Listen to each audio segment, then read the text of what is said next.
Wonderful. So, because Dido, Queen of Carthage, is coming up right at the end of the month in June, Chad and Sophie are both in Dido, Queen of Carthage. They are both playing supernatural beings. And in this scene, Jupiter, king of the gods, has been flirting with his new lover, Ganymede. His daughter Venus, mother of the Trojan survivor Aeneas, chastises Jupiter to take more of an interest in protecting his grandson from the vengeance of Juno, queen of the gods. Aye, this is it. You can sit toying there and playing with that female wanton boy, whilst my Aeneas wanders on the seas and rests a prey to every billow's pride.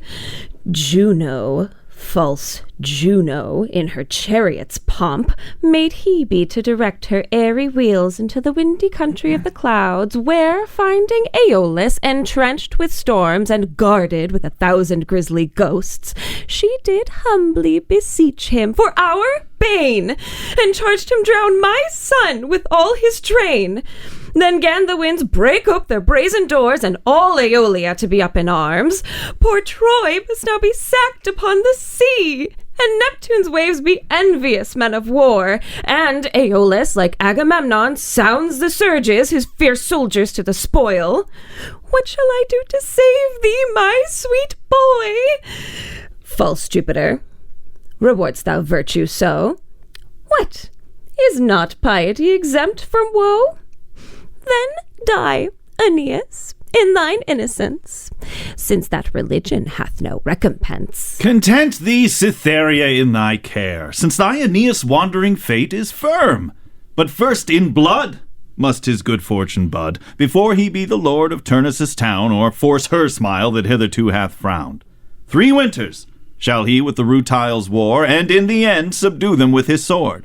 And full 3 summers likewise shall he waste in managing those fierce barbarian minds, which once performed, poor Troy, so long suppressed, from forth her ashes shall advance her head, and flourish once again that erst was dead.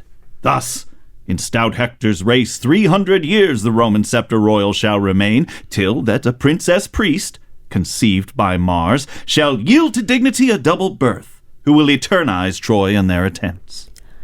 How may I credit these thy flattering terms, when yet both sea and sands beset their ships, and Phoebus, as in Stygian pools, refrains to taint his tresses in the Tyrrhene main? I will take order for that presently. Hermes, awake, and haste to Neptune's realm, whereas the wind god, warring now with fate, besiege the offspring of our kingly loins. Charge him from me to turn his stormy powers, and fetter them in Vulcan's sturdy brass, that durst thus proudly wrong our kinsman's peace. Venus, farewell, thy son shall be our care. Disquiet seas, lay down your swelling looks, and court Aeneas with your calmy cheer. For my sake, pity him, Oceanus, that erstwhile issued from thy watery loins, and had my being from thy bubbling froth.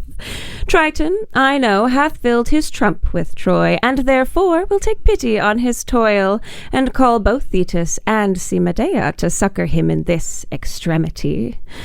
What? Do I see my son now come on shore? Venus, how art thou compassed with content, the while thine eyes attract their sought-for joys?